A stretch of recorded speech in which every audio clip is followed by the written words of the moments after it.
नमस्कार मंडळी, श्री स्वामी समर्थ. अधिक मास, ज्यालाच आपण धोंड्याचा महिना किंवा पुरुषोत्तम मास असं देखील म्हणतो, तर हा अधिक मास साधारणपणे दर 3 वर्षातून एकदा येतो. तर यंदा म्हणजे 2026 मध्ये हा अधिक मास आला असून त्याची सुरुवात 17 मे 2026 ला होणार आहे आणि वार येत आहे रविवार. आणि या अधिक मासाची समाप्ती होणार आहे 15 जून 2026 रोजी आणि वार येत आहे सोमवार. तर यावर्षी हा महिना ज्येष्ठ महिन्यात येत आहे, म्हणून या अतिरिक्त ज्येष्ठ महिना म्हटलं जाईल. धार्मिक दृष्ट्या या महिन्यात शुभ कार्य जसं की विवाह, मुंडन किंवा गृहप्रवेश निषिद्ध आहे. भगवान श्री हरी विष्णू हे अधिक मासाचे अधिष्ठाता देवता आहेत आणि या महिन्याची कथा भगवान श्री हरी विष्णूंचे अवतार भगवान नरसिंह आणि भगवान श्रीकृष्ण यांच्याशी निगडीत आहे आणि त्यामुळे या महिन्यात या दोघांची पूजा केल्यानं सर्व प्रकारची संकट दूर होतात.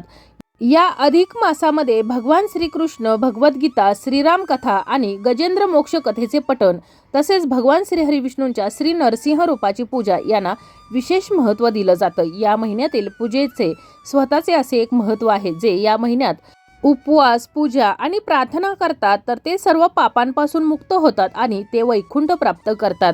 त्याचबरोबर या अधिक मासामध्ये चांदीच्या वस्तूंना अधिक महत्त्व आहे. तसेच लेक आणि जावयाचा या महिन्यामध्ये मानपान केला जातो. त्याचबरोबर मुलगी आपल्या आईची ओटी भरते.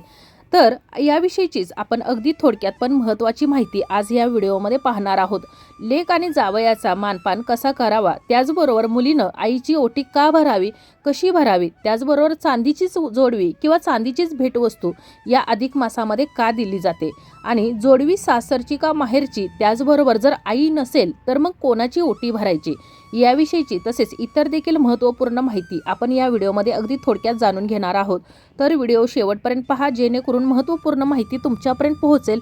त्याचबरोबर चॅनलवर जर नवीन असाल तर चॅनलला सबस्क्राईब करा, जेणेकरून आपले असेच येणारे नवनवीन माहितीमय आणि भक्तिमय व्हिडिओ तुमच्यापर्यंत पोहोचत राहतील. तसेच व्हिडिओ पाहताना व्हिडिओला लाईक करायला देखील विसरू नका. तसेच कमेंटमध्ये ओम नमो भगवते वासुदेवाय नमः किंवा श्री स्वामी समर्थ लिहायला विसरू नका. तर सर्वप्रथम आपण या अधिक मासामध्ये जावयाला विशेष महत्त्व का, त्याचबरोबर लेक जावयाचा मानपान कसा व का केला जातो याविषयी जाणून घेऊया. तर आपले हिंदू धर्मानुसार त्याचबरोबर विवाह प्रथेनुसार जावयाला विष्णू नारायणाचं रूप मानलं जातं. अधिक मास म्हणजेच पुरुषोत्तम मास आणि त्यामुळे या महिन्यात जावयाला विष्णू नारायणाचं रूप मानून पूजा केली जाते आणि म्हणूनच हिंदू धर्मात लग्न झालेल्या जोडप्यांना विष्णू नारायणाचं रूप मानलं जातं आणि म्हणूनच लेक आणि जावयाला घरी बोलावून त्यांचा मानपान केला जातो. या अधिक मासात जावयाला तुपातील 33 अनारसे दिले जातात. एक चांदी किंवा तांब्याच्या ताटामध्ये हे अनारसे सजवून त्यामध्ये एक तुपाचा दिवा लावून हे वाण जावयाला दिलं जातं आणि याला जावयाचं वाण असं म्हटलं जातं. आपल्या मुलीचं आयुष्य सुखी करण्यासाठी अधिक महिन्यात जावयाला चांदीचं निरंजन हे दिलं जातं. देवी लक्ष्मी आणि भगवान श्री हरी विष्णूंचा आशीर्वाद मिळवण्यासाठी दीपदानाला विशेष महत्त्व आहे आणि म्हणूनच जावयाला चांदीचं निरंजन दिल्यामुळं भगवान श्री हरी विष्णू आणि माता लक्ष्मीचे आशीर्वाद मिळतात. आता हे चांदीचंच निरंजन का द्यावं, तर चांदी ही माता लक्ष्मीला अत्यंत प्रिय आहे. म्हणजेच चांदीमध्ये माता लक्ष्मी निवास करते असं म्हटलं जातं आणि म्हणूनच हे चांदीचं निरंजन किंवा चांदीची कोणतीही भेटवस्तू ही आपल्या जावयाला दिली जाते. त्याचबरोबर चांदीचं निरंजन जावयाला देतात तेव्हा तुमच्यावरील यम, शनी, राहू आणि केतू ग्रहांचे वाईट परिणाम कमी होतात. चांदीला धार्मिक कार्यात अत्यंत महत्त्वाचं स्थान दिलं जातं. चांदी ही सात्विक आहे. असं म्हणतात की भगवान शंकरांच्या अश्रूपासून ह्या धातूची निर्मिती झाली, तो म्हणजेच चांदी. चांदी ही प्रेम, शांतता, शुक्र आणि चंद्र यांचे प्रतीक मानले जाते. तसेच चांदी शरीरातील पाणी आणि घटक दूर करते. शरीरातील अनेक समस्या दूर करण्याची क्षमता या चांदीमध्ये असते आणि म्हणूनच या अधिक मासाच्या काळामध्ये चांदीची भेटवस्तू आपल्या लेक जावयाला दिली जाते. तर चांदीचं किंवा तांब्याचं ताट घेतलं जातं. त्यामध्ये मी जसं सांगितलं त्याप्रमाणे 33 अनारसे किंवा 33 बत्तासे किंवा कोणताही जाळीदार पदार्थ, म्हैसूर पाक असेल तर तो या ताटामध्ये ठेवला जातो. त्याबरोबर चांदीचं निरंजन ठेवलं जातं आणि या निरंजनाने या जावयाला ओवाळलं जातं आणि हे निरंजन आणि हे ताट अनारशासह किंवा बत्तासे असतील, म्हैसूर पाक किंवा कोणताही जाळीदार पदार्थ यासह जावयाला भेट म्हणून दिला जातो. त्याचबरोबर आई आपल्या मुलीला जावयासोबतच चांदीची जोडवी भेट म्हणून देत असते. तर आता काही जणांना असा प्रश्न पडतो की जर आई नसेल जोडवी देण्यासाठी किंवा काही कारणास्तव जर आईला शक्य होत नसेल चांदीची जोडवी देणं, तरी देखील मुलगी आपल्या सासरकडून म्हणजेच आपल्या पतीकडून किंवा आपल्या सासूकडून ही चांदीची जोडवी घेऊ शकते. असं काही नाही की आईनंच ही चांदीची जोडवी द्यावी. आई ही आपल्या मुलीच्या प्रेमापोटी आणि खुशीने आपल्या मुलीला ही चांदीची भेट वस्तू देत असते जावयासोबत. परंतु जरी आईनं दिली नाही तरी मुलगी स्वतः ही चांदीची जोडवी करू शकते. तसेच पूर्वी आपल्या घरी आलेल्या सुवासिनीला ओटी भरल्याशिवाय पाठवत नसत. ओटी भरणे हा भारतीय संस्कृतीतील एक महत्त्वाचा संस्कार. सुवासिनीला संतती प्राप्ती व्हावी म्हणून तिची ओटी भरली जाते. संतती प्राप्तीच्या आशीर्वादाचे हे प्रतिकात्मक स्वरूप असून केवळ अधिक मासातच विवाहित मुलगी आपल्या सवाष्ण आईची ओटी भरू शकते. आता ते का? तर लग्न कार्यात कन्यादानाला विशेष महत्त्व असते. आपल्या लाडक्या लेकीला सुयोग्य हाती सोपवून तिची जबाबदारी तिच्या पतीच्या हाती सोपवणे याला कन्यादान विधी असं म्हणतात. त्याचा चुकीचा अर्थ काढत कन्या काय दान देण्याची वस्तू आहे का अशी चर्चा देखील केली जाते. मात्र तसं काही नसून कन्यादान हा एक संस्कार आहे, जबाबदारीची जाणीव आहे. आपण आपल्या मुलीला लाडाकोडाने वाढवलेली असते. तिची जबाबदारी दुसऱ्याच्या हाती सोपवण्यासाठी आई वडिलांना कठोर व्हावं लागतं. त्यांच्या त्यागामुळे तिला तिचे घर, हक्काचे घर मिळते. त्या कृतज्ञतेची छोटीशी परतफेड म्हणून विवाहित मुलगी अधिक मासामध्ये आपल्या आईची ओटी भरते. आता अधिक मासामध्येच का, तर अधिक मासामध्ये सगळीच पुण्यकर्म केली जातात. त्यात आणखी एका पुण्यकर्माची भर म्हणून आपल्या आईची ओटी भरली जाते. वास्तविक पाहता मुलगी सासरी निघाली की तिची ओटी भरली जाते, परंतु अधिक मासात आईची ओटी भरून तिनं आपल्या पदरात टाकलेल्या सौभाग्याप्रती छोटीशी कृतज्ञता व्यक्त केली जाते. पुढच्या जन्मी तुझ्याच उदरी जन्म मिळावा असाही सायुक्तिक अर्थ या संस्कारातून काढला जातो. विवाहित मुलगी आईची ओटी भरू शकते, परंतु सासूची ओटी भरू शकत नाही. कारण लग्न करून घरी आल्यावर सासू आपल्या सुनेची ओटी भरून आपला मुलगा राजीखुशी तिच्या पदरात देते. सासूकडून आशीर्वाद रूपी मिळालेली ही ओटी तिला परत करता येत नाही.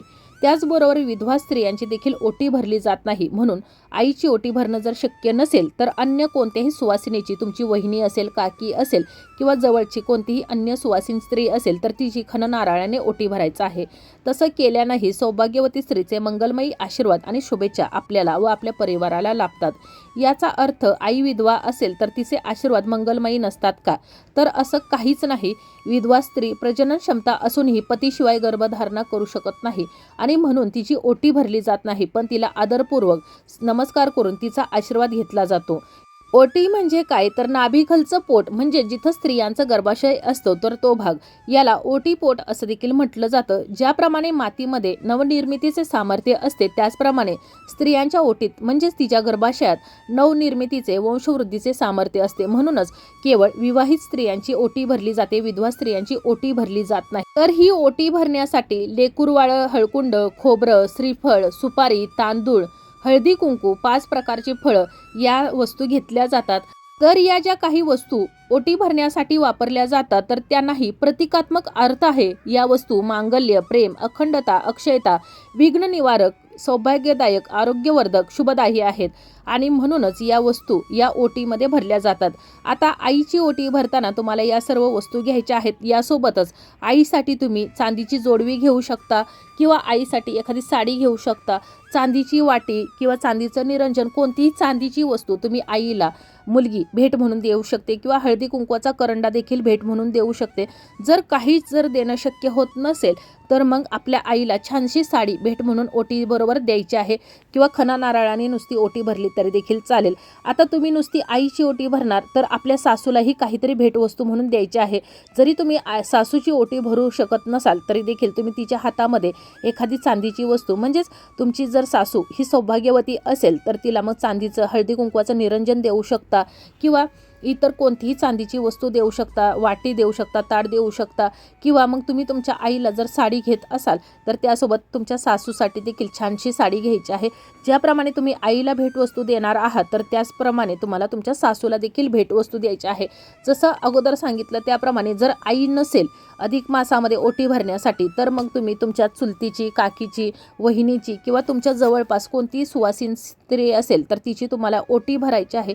तसेच जावयाचा मानपान करताना 33 आकड्यांमध्येच तुम्हाला या वस्तू द्यायच्या आहेत. म्हणजेच 33 अनारसे असतील, 33 म्हैसूर पाक असेल, 33 बत्तासे असतील. तर या अधिक मासामध्ये 33 या आकड्याला विशेष महत्त्व असल्यामुळं कोणतीही वस्तू भेट देताना म्हणजेच खाण्यासाठी जी वस्तू वापरली जाते तर ती 33 या स्वरूपात तुम्हाला द्यायची आहे. तर अशा प्रकारे तुम्हाला चांदीची जोडवी, आता चांदीची जोडवी खरेदी करत असताना जसं सांगितलं तसं चांदीची जोडवी सासरची का माहेरची असं काहीही नाही. तुम्ही सासरकडूनही घेऊ शकता किंवा माहेरून आईनं जर आनंदानं खुशीनं जर तुम्हाला ही जोडवी दिली तर आईकडूनही घेऊ शकता. त्याचबरोबर जावयाचा मानपान करत असताना चांदीचं निरंजन हे द्यायला हवं. जर तुमच्याने चांदीचं निरंजन शक्य होत नसेल तरी तुम्ही पोशाख म्हणजेच टॉवेल टोपी किंवा एखादा जावयासाठी ड्रेस तुम्ही घेऊन देऊ शकता. तुम्ही कोणत्याही स्वरूपात ही भेटवस्तू देऊ शकता. फक्त तुम्ही कशा पद्धतीनं हा मानपान करताय हे महत्त्वाचं आहे. आणि अधिक मास हा 3 वर्षातून एकदाच येत असतो आणि त्यामुळे या अधिक मासामध्ये आपल्या लेक जावयाचा मानपान हा अवश्य करायचा आहे. आपल्या लेक जावयाचं कौतुक सोहळा करायचा आहे. त्याचबरोबर मुलीनंही आपल्या आईची ओटी भरायची आहे. शक्य जर होत असेल तर आपल्या वडिलांना देखील आपल्याकडून एखादी भेटवस्तू द्यावी. तसेच ज्याप्रमाणे आपण आपल्या आईवडिलांना भेटवस्तू देणार आहोत तर त्याचप्रमाणे आपल्या सासू सासऱ्यांनाही विसरायचं नाही. ज्याप्रमाणे आपले आईवडील आहेत तर त्याचप्रमाणे आपल्या पतीचे, आपल्या नवऱ्याचे ते देखील आईवडील असतात. ओटी भरणं शक्य होत नसेल तरी देखील आपण त्यांना भेटवस्तू द्यायची आहे. आणि असं नाही की चांदीचीच भेटवस्तू द्यावी, तुम्हाला जी शक्य होईल तर ती भेटवस्तू तुम्ही देऊ शकता तुमच्या परिस्थितीनुसार. चांदीचा हळदी कुंकवाचा करंडा जर देत असेल तर त्यामध्ये तुम्ही हळदी कुंकू भरून द्यायचं आहे. त्याचबरोबर निरंजन देत असाल तर निरंजन तुम्हाला लावून द्यायचं आहे. म्हणजेच त्याच्यामध्ये तेल तूप घालायचं आहे. ते प्रज्वलित करून त्यांना ओवाळून तुम्हाला हे निरंजन भेट म्हणून द्यायचं आहे. तर असे हे तुम्हाला अधिक मासामध्ये जावयाचा मानपान करायचा आहे. मुलीनं आईला ओटी भरून भेटवस्तू द्यायची आहे. त्याचप्रमाणे आईनं देखील मुलीला भेटवस्तू द्यायची आहे. तर अशा प्रकारे तुम्हाला या अधिक मासामध्ये लेक जावयाचा मानपान त्याचबरोबर आईची ओटी भरणे या गोष्टी करायच्या आहेत. तर अशा प्रकारे आज आपण या व्हिडिओमध्ये जी माहिती पाहिलेली आहे तर त्याविषयी जर तुमच्या काही समस्या असतील, अडचणी असतील तर तुम्ही मला कमेंटमध्ये विचारू शकता. माहिती आवडली असेल तर व्हिडिओला लाईक करा, चॅनलला सबस्क्राईब करा आणि हा व्हिडिओ जास्तीत जास्त शेअर करा. धन्यवाद.